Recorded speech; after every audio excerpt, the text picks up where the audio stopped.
listen, ladies, this is going to be an eye-opening, mind-exploding experience. So listen, what we're about to show you is kind of like using WAZE. That's the app, the little blue guy, right? For weight loss. So let's dive on in, Mike. All right, guys. So like Corrie-Beth said, this is going to be a lot like using WAZE, but for weight loss. Now, I want to ask you guys a question. How many of you remember MapQuest? Oh, yeah, I do. Or TomTom? I had TomTom. It all started first with MapQuest, then you had Google Maps, right? And then when it finally started going to the car, where you had somebody, something speaking to you and giving you directions as to where to go, like TomTom was it. And everybody was amazed, you know, except for the fact that, well, whenever it told you to make a turn, it was always too late. Oh, true. And usually when you were looking at this map, right?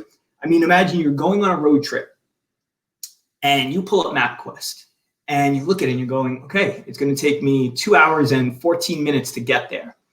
But MapQuest does not account for how fast or how slow you drive. It takes the average. MapQuest does not predict whether or not there is going to be a major accident on the LIE that's going to keep traffic backed up for hours. It cannot predict if your kid gets sick in the back seat and now you have to take a detour, stop for 20 minutes to clean up, and then get back on the road. So those were the problems with things like MapQuest and with TomTom. You eventually got to where you had to go, but it was usually a little too late. And with a lot of stuff that came unpredictably out of the way. But then came along WAZE. And WAZE, in many ways, has been a godsend because it just, I mean, it's actually kind of creepy how well it can predict, like to the minute when you're going to show up somewhere. And it's already taking into account some of the detours and the things that are coming up. And don't you love that notification where it's like police officer spotted a half mile ahead, you know? And so all of a sudden you're pumping the brakes. But that's the thing, guys. Like, you know exactly what to expect. When it comes to our weight loss, the problem that we have is that we're operating on MapQuest and TomTom when in reality what we need is WAZE. We need to know what is coming ahead, and most of us have no idea. We just have sort of this big picture understanding, but what happens when there's something in the road? What happens when there's a blizzard on your drive to Vermont and you're delayed for 3 hours? I mean, I can think about the times I was losing weight and like a whole storm of things came up and I gained weight instead of losing weight. So yeah, getting the analogy. You guys with us so far? So some of the questions that we're going to answer for you guys tonight, first and foremost, is what is the deal with plateaus? Because a lot of you ladies talk about them, but you don't know what the heck they are. And they terrify a lot of people, right? Like, I'm just stuck at a plateau, or like, what if I hit a plateau? What do I do in that instance? And so, of course, the next question is really, why is it such a challenge to break through a plateau? How long should you be stuck there? Then, of course, you know, there's the scale that's constantly disappointing and discouraging us. Get on this scale and you're just like, this thing must be broke. Like, it can't keep telling me all these different numbers and actually be functioning. Well, and fluctuate 5 pounds a day, right? And then you have your cycle. I mean, let's just be real, ladies, and you're bloated and you don't feel so good and your weight is up and you're like, but I ate so healthy yesterday and now my weight is up today. So it's a funky kind of a measure. And then, of course, there's when your lovely husband decides, you know, I'm going to just stop drinking soda and or beer for like, I don't know, 5 days. And they drop 10 pounds. And then there's you, poor you, that's been strict dieting for a freaking month and you lost 1.8, maybe 2 pounds. All right, am I speaking to you yet? Because this is me for a very long time. There's no sugarcoating it. I think it's so much more important for us to just be real and honest and talk about the struggles that you're going to come up against, because I sure as heck would rather know what to expect than just be like, follow my plan and you'll be skinny like me. Like, that pisses me off. And so it's important to be real and call you guys out, just like I liked being called out, because that's when I actually got results. At Pure, we definitely have a saying that is, bring the data, not the drama, right? And a lot of you ladies know that are already in our program, I'm like, your weight is data. It's great data that we use to make tweaks and adjustments but we can't attach any drama to that. So here's the deal. We got to get clear and on the same page. So in doing that, when it comes to weight loss, men have it completely different. You guys have it made. It's kind of annoying, but you guys already knew that. And so when it comes to that, your struggles compared to theirs, it's not entirely your fault. All right. And so I just think it's best if you explain this part. Men have two very big genetic advantages over women when it comes to this. It's not just that men have it easy. It's that we have actually endowed two very major genetic advantages. The first one being testosterone. So testosterone is an anabolic hormone, which means that it keeps your energy levels elevated at all times. And so with that elevated energy level, guess what? We can consume the same amount of calories, but we're more likely to burn more of them than you are. It's just the way that it is. But the other factor in this is muscle mass. All right. And I think this is an important one because here's the side note on this. Women always come to us and their number one fear is, I don't want to get bulky. Right? Yes. Nobody wants to get bulky. That wasn't rehearsed, by the way, but God. No, but it's true. Muscle is one of their top contributors to the reason why they burn fat and keep it off so much more easily than you do. And that's because just like having testosterone keeps your metabolism elevated, so does muscle. Muscle burns more calories at rest. So because men naturally carry more muscle than women do, right? You could have a man and woman at the same height, but chances are he's carrying more muscle mass than she is, or at least has the potential to build more muscle mass than she does.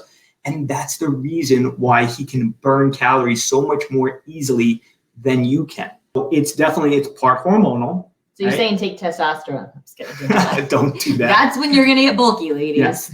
And that's also a great point because that's part of the contributor to why men can, quote unquote, bulk up a little bit more. But if we're being totally honest here, all right, like some of you women out there, we know that you have like young teenage boys, right, who are full of testosterone, who are hitting the gym and still can't put on muscle, like struggle. I know because I was one of them.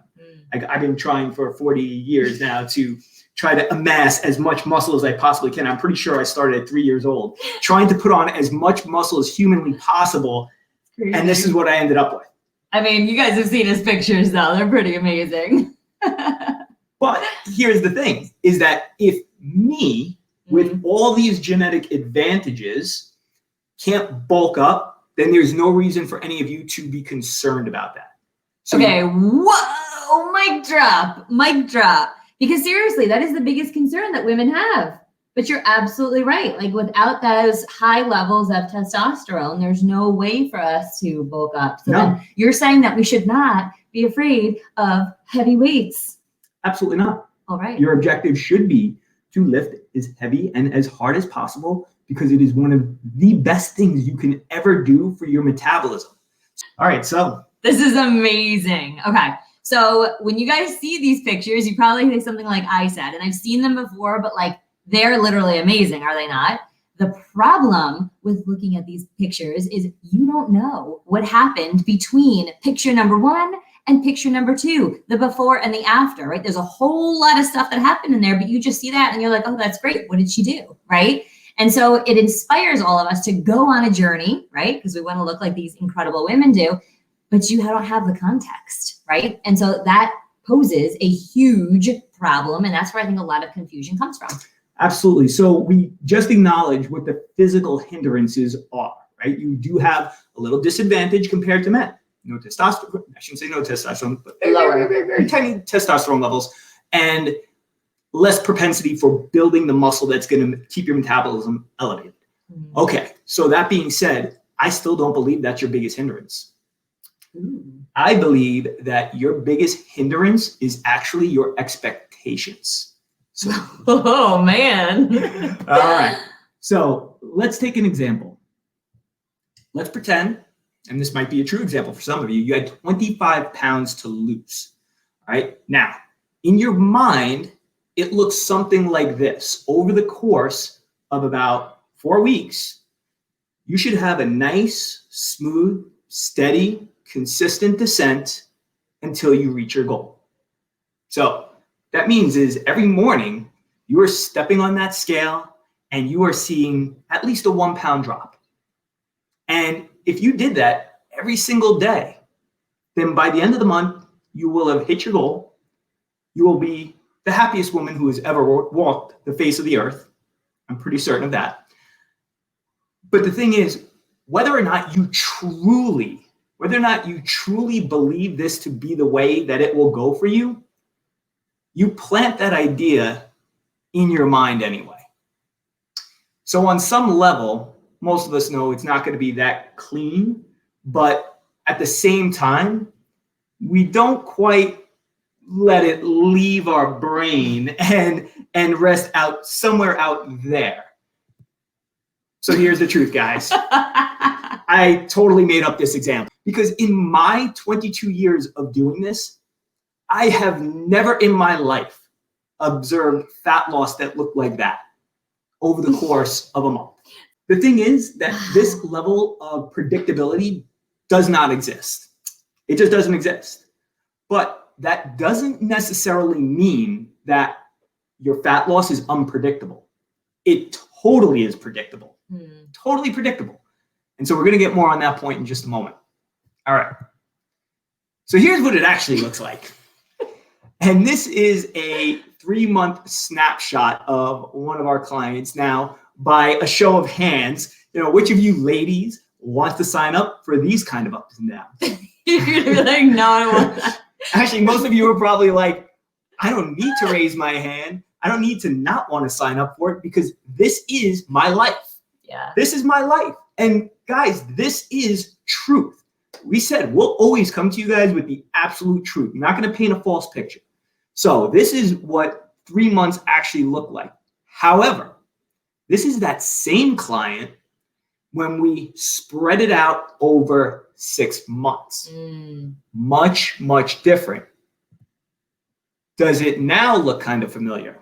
That's pretty crazy. The difference for many is nothing more than time. Okay? Time is the only difference. And so by that, what I mean is most women will take a look at that first month, right? So we're in January, so I circle January. And this is the month that we're going to get on the horse and we're going to focus on being really good with our nutrition and we're going to watch the pounds drop.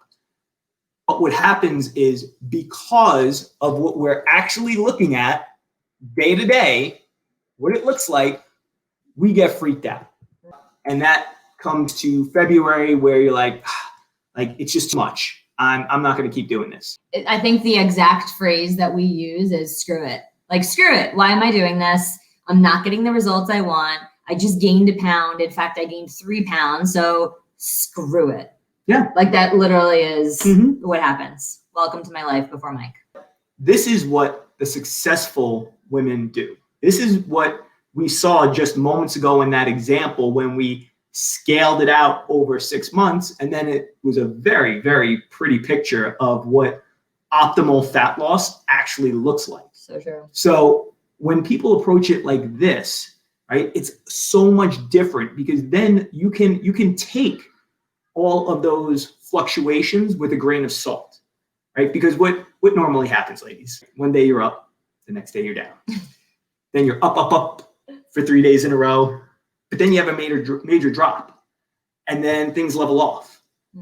And then maybe another little drop, but then it goes up again. And you do this on and on and on, like it's never ending. So you have to have the proper perspective on it, the proper expectations if you're going to be successful. These women's, they keep their focus not on their daily results or their daily fluctuations, but rather they look at weekly averages and monthly outcomes.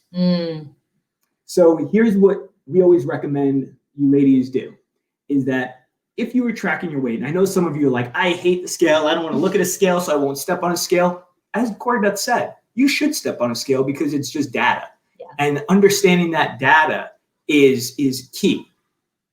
You're making the scale an emotional thing. True that. We have to just make it a data collection point, and that's Station. it. That's all it is. It's a DCS, a That's data all it collection is. station. So what we always recommend doing is, if you are tracking your weight every single day, what you do is you just simply add your weight up at the end of the week, divide it by 7, and now you have your average weight for that week, right? Because we know day to day, it's going to be different. It's just the way it is. But now if we do that week after week after week, the only thing that we need to look for is, am I averaging down from one week to the next? And if I'm averaging down from one week to the next, then I'm probably on track despite what happens day to day. And then you scale that out. What did January look like compared to February? You know, if you're averaging the same loss month after month, then guess what? You are able to predict where you will be if you stick to your plan 4 months down the road. So good. All right. So then here is another client whose chart I recognize when I pulled it up. This is the 1 month snapshot, right? Look at that. She started day 1, 2, 3, looking good, looking good. Oh, wait, day 4. What? Day 5, I'm back where I started. Screw this. It doesn't work. Like, why am I doing this to myself? But then all of a sudden, 6, 7, oh my gosh, 8. And then look at day 9. Boom, big drop down. And then it's like, wow, maybe this is worth it, right? But she kept on going after. It's all the emotions. It's an emotional roller coaster. Look at the chart and talk through, because after that big drop, things level off for several days, and it's like, what's happening? What am I doing wrong? Yes. What am I doing wrong? But then, of course, over 5 months, it looks almost textbook, right? If we were to literally draw a line, charting those data points, we're like, this is a perfect graph. Yeah, I mean, the way that we always try to describe it to people, that makes a lot of sense when you think of it this way. If you ever looked at a housing chart over 30 years, or the stock market chart, what you typically see is a rise, but it's like lots of peaks and valleys and ups and downs, but it gradually goes in the same direction, a positive direction. Well, now just think of that and flip it in reverse. Yeah. And that's what fat loss actually looks like. Do you see what we're getting at, right? We're trying to express that this is the WAZE, right? You're going to have a hazard ahead. There's going to be a pothole in the road. There's going to be something in the road, but you don't stop driving. Can you imagine if you were on the highway and WAZE was like, pothole ahead, and you're like, you know what? I'm just going to turn off here. I think I'm just going to park my car and just leave it. I'm going to abandon my car on the side of the road. You would never do that. But why do you do that with your body, right? Why do we do that to ourselves? We got to keep on going, because the destination, it still exists. It may not be fair, but when approached correctly, fat loss can be completely predictable. All right, so here are the 4 secrets that Mike's going to cover with you guys to predictable fat loss. Let's start with secret number 1. It's just following a proven path and don't waver from it. You know, I want to ask you guys a question. How many new diets or nutrition plans, meal plans, whatever you want to call them, have you tried in the last 5 years? How many have you tried in the last 10 years? And for some of you, how many have you tried over your lifetime? Like, I'm sure that it's probably a pretty significant amount, especially when you consider that most women will attempt fat loss or weight loss, however you want to term it, at least 5 times a year. At 5 different points in a year, a woman is going to say, you know what, I'm going to start Monday, or I'm going to start next month, and they'll make an attempt. Maybe the better question, though, is why haven't I stuck with any of those plans? Why do I jump from one thing to the next? You know, especially in the times in which you did something you actually enjoyed it. That's the one that's always very interesting to me, is like, you actually liked following the plan, but you abandoned it. Why? Because you didn't like what the scale was showing you. So you thought that the plan was the problem. When the plan wasn't the problem, it was your time and your discipline in just staying on that path. And so the fact is that it takes time for your body to adapt. Anytime you do take on a plan, and listen, if you find one that you're like, this is great, this is easy, I could do this, it's getting me some results, then don't waver from that.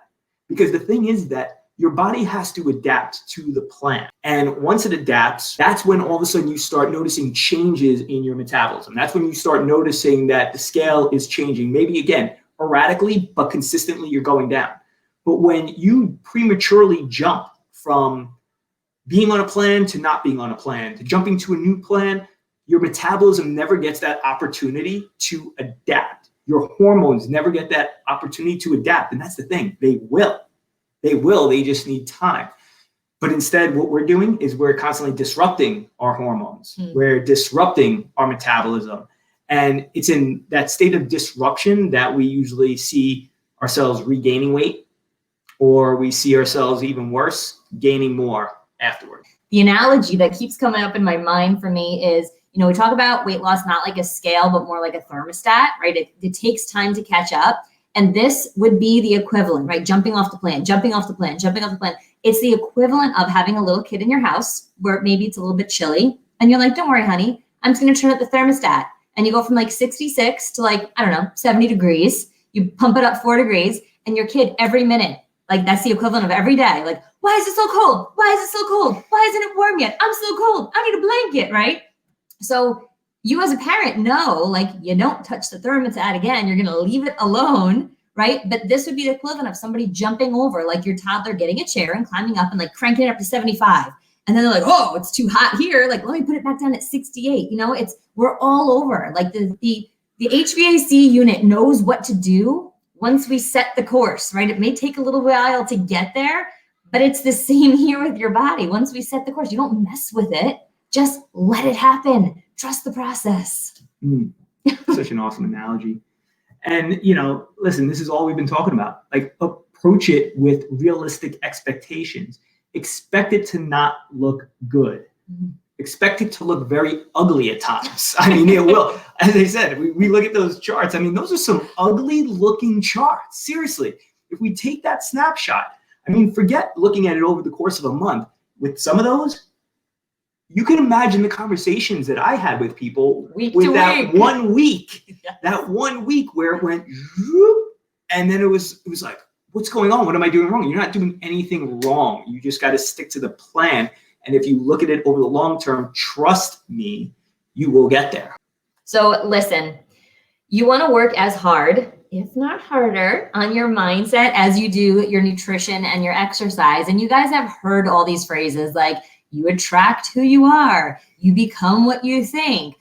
But there's actually a lot of truth behind all of that. Our mindset is so important because someone could literally walk into your house and hand you the perfect nutrition plan. We do. The perfect exercise plan you could do in a gym or in your house. I mean, that would be amazing. Oh, we do that too, right? But like, if your mind is not there, you're not going to do it. And so your mindset is so important. So I value so much the group trainings and things that we do for our clients when we can get on and talk about that stuff, because your mind has got to be in the right place because it plays a lot of tricks on you. Our minds can be very fickle, right?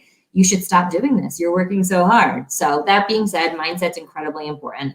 And then of course, secret number 4 is get coaching. The most successful women have a coach.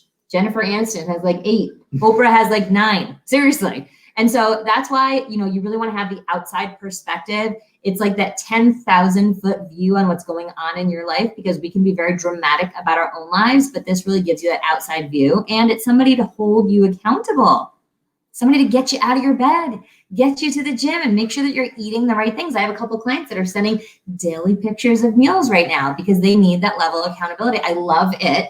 And it's also somebody to really help you pivot when necessary, because that's going to happen. And by yourself, you're not going to know what to do. So that is why Weight Watchers, I think, built up so much success, is because they had that accountability and they had that support. And so that being said, the reason why women fail with that, though, is that it's just an outdated strategy. And I feel like a lot of you guys know and understand that. If you do need someone to help you get that clarity, a little more perspective, help you view the data without the drama, and really set those realistic expectations and create that strategy plan, we are offering, Mike and I, a free 45-minute strategy session with us. We're not going to stick you on the phone with somebody else, only for the first 7 ladies to DM us, or you can just wave your hand in the comments. You can say, I'm in, put that in the comments, and we'll hook you guys up with that strategy session. It's an awesome time to really get massive clarity, to understand even what your own goals are, because sometimes we're not even clear on that. So it's fun. It's awesome. It's real. You guys are going to love it.